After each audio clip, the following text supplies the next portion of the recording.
what we're going to learn today is we're going to learn about opening up the thoracic inlet, which is the primary area of lymph drainage in the body. This area right here is called the thoracic inlet. On the left side, it drains 3/4 of your body. On the right side, it drains 1/4 of actually your upper extremity. So what we're going to do is we're going to learn to open this up in helping to improve lymph drainage, which helps improve the function of your immune system to help you fight viruses and bacteria. So the first thing we're going to do is we're going to loosen up the muscles here. And we're going to do that. We can put our hand on the trap back here and gently push it back. As we push it back, we can lift our shoulder, bring it up, back, and down. Up, back, and down. And what this is doing is it's spreading the muscles, opening up the drainage system. Up, back, and down. Good. Now we're going to do it in the opposite direction. Up, back, and forward. Up, and forward, and down. Up, forward, and down. And you can see how, you can feel how that's loosened up some. And we're going to do it on the other side. Again, we're going to look for the trap muscle, which you can, if you lift your shoulder up, you'll see it pop out a little bit. So you know that you want to push that backward. And then you want to relax it as much as you can before you push it backward gently. Then you're going to bring your shoulder up, back, and down. Up, back, and down. And you can pair this with your breathing. So breathe in, back, and down. Back, and down. Good. And that helps loosen up these muscles right here on the sides, right? Next, we're going to do a little loosening in the neck to help also reduce tension in the thoracic inlet area. So what we're going to do is we're going to turn our head to the left, but we're going to look with our eyes to the right. 1, 2, 3, and then we're going to turn further. Look again with our eyes to the right. 1, 2, 3. Look again further with our eyes to the right. 1, 2, 3. Now we're going to come back to the midline. What we're doing is we're using the ocular gyral reflex to inhibit the musculature to allow it to relax in a very gentle way. So when we look in the opposite direction of where we're turning, it inhibits those muscles. So we're going to look to the right, and we're going to look, turn to the right and look to the left. 1, 2, 3. And then we're going to turn further. We're going to look again to the left. 1, 2, 3. We're going to go a little further, and we're going to look to the left. 1, 2, 3. Now that took care of our rotary muscles. We also have muscles that help us flex our neck and extend our neck. So we're going to first do the ones that flex our neck. We're going to bring our chins down, and then we're going to look up. 1, 2, 3. Look up again. 1, 2, 3. And go as far as you can. 1, 2, 3. Next part is we're going to extend our neck backward. Anybody that has severe osteoarthritis of the neck, anybody that has Ehlers-Danlos syndrome, any instability of the C-spine, they should not do this part. They can just do it without actually moving their head backward. But if you don't have any cervical instability, it's safe to do this. So you're going to tilt your head back, and you're going to look down. 1, 2, 3. Tilt your head back further. Look down. 1, 2, 3.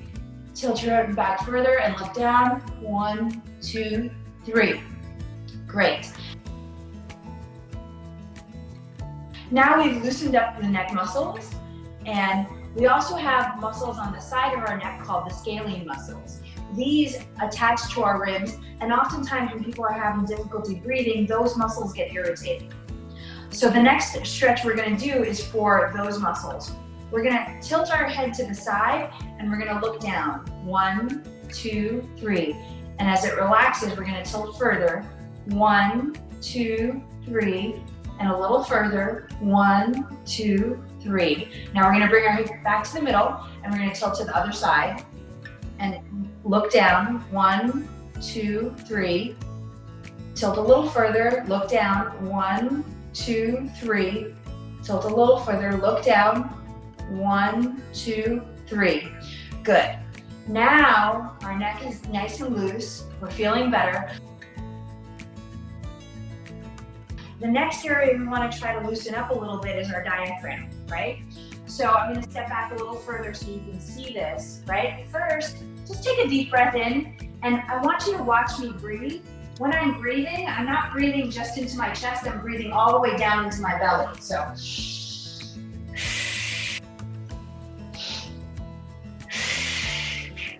when we breathe all the way into our belly, we are assisting our diaphragm to come down and redome itself. So it's a very nice, gentle way to relax our diaphragm, right? So we're gonna just do a gentle breathing exercise where we breathe. We're gonna bring our shoulders back, lift up our head and chest, open up all of this area so we have a nice and straight breathing section, right? And then we're gonna breathe gently down into our bellies.